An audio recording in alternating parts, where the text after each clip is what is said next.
Hey, welcome to another how-to video by SCF Solutions. Let's get started.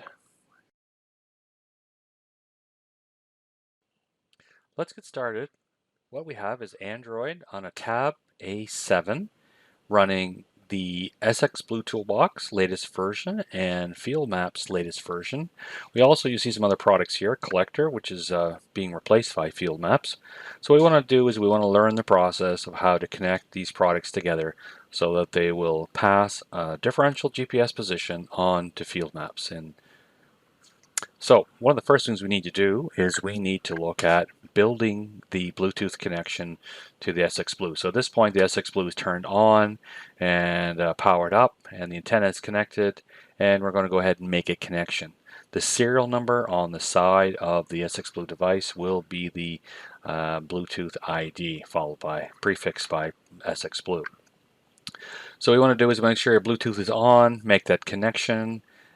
The other element we need to look at is to make sure the developer options are on. The developer options will be found by accessing the About tablet information.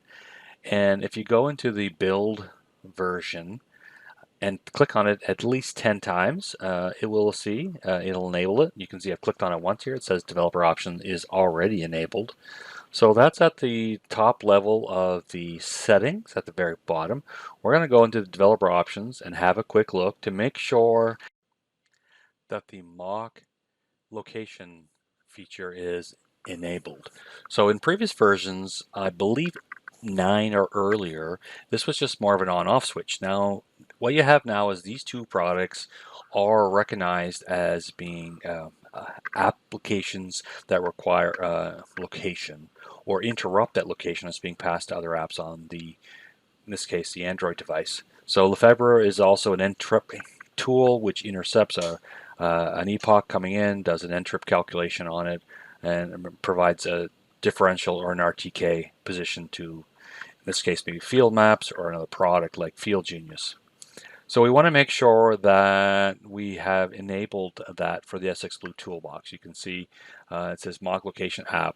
So we've given it some special permissions to interrupt that correction, interrupt that signal coming from the SxBlue. So we're going to go back to our main menu and we're going to go ahead and make sure that our SxBlue is running, and we're going to enable the SxBlue toolbox. So once the SxBlue toolbox is running, it'll take a moment or two.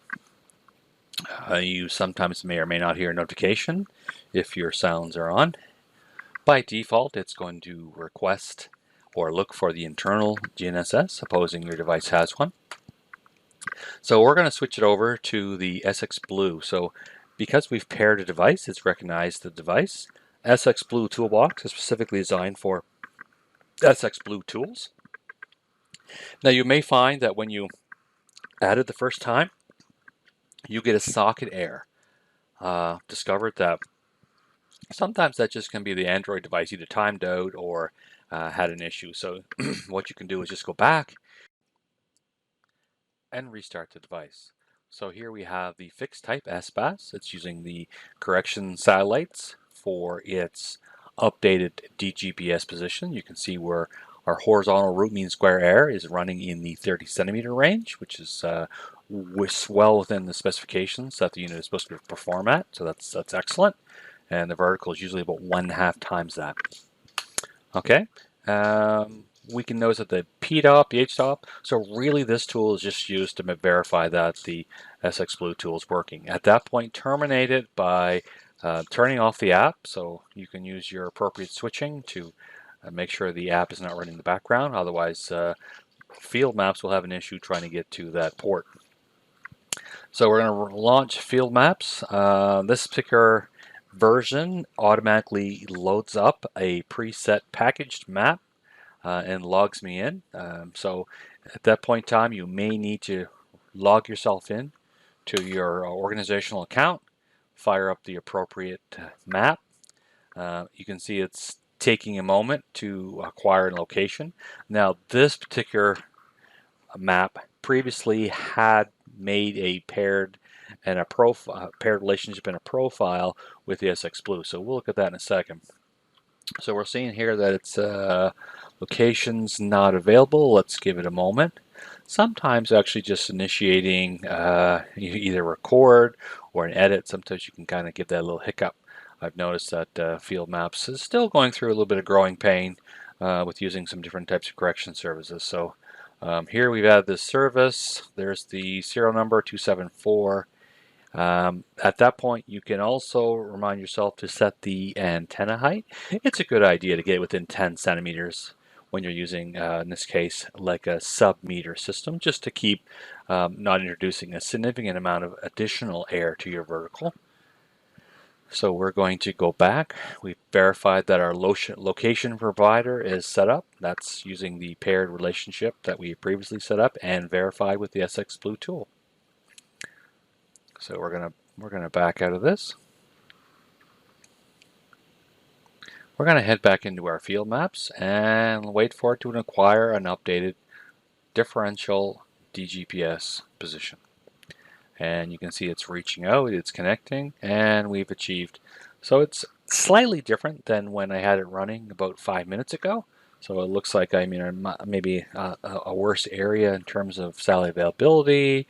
The SBAS satellites looks like I'm running about 60 centimeters. Now, remember, different people say accuracy in different terms. Actually, this is closer to what it should be. It's actually taking the RMS, multiplying by 2. So our previous diagram showed it at 30 centimeters. This is showing about 60. This is actually, by definition, the appropriate accuracy. So this really is accuracy, okay? So you can jump into the settings, and you can also see when the differential correction was applied. So depending on the length of time, there is some control in the SxBlue. Once you get deeper into controlling that, you can actually control how long a corrected position uses a previous. So you can actually go up to about 120 or 240 seconds. We don't recommend you going too long, but you can extend that. So if you get into a tough area where there's not very good coverage. So you can see here I just initiated to record a feature. Remember that the location specification in the map, ESRI map package, also can control whether some of the filtering for the accuracy achievable is taken care of. So in this case here, it didn't pass my accuracy statement, so it's waiting for me to get at least 3 epochs that meet a certain tolerance. Now that may be required for you to kind of move the antenna a little bit, or get a little bit of visibility, step slightly farther from where you're currently standing. Okay, so if you're doing obviously with a sub decimeter or a centimeter level positioning, you really can't move the antenna, but that's a little different problem. Same idea.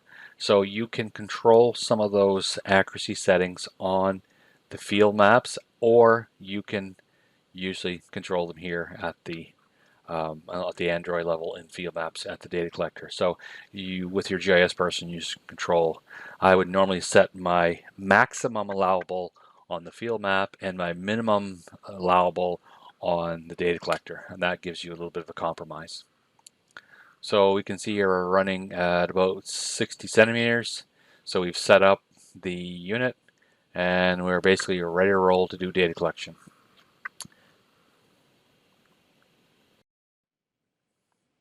Hey, thanks for watching. Feel free to contact us for more information regarding our products and solutions at sdfsolutions.com.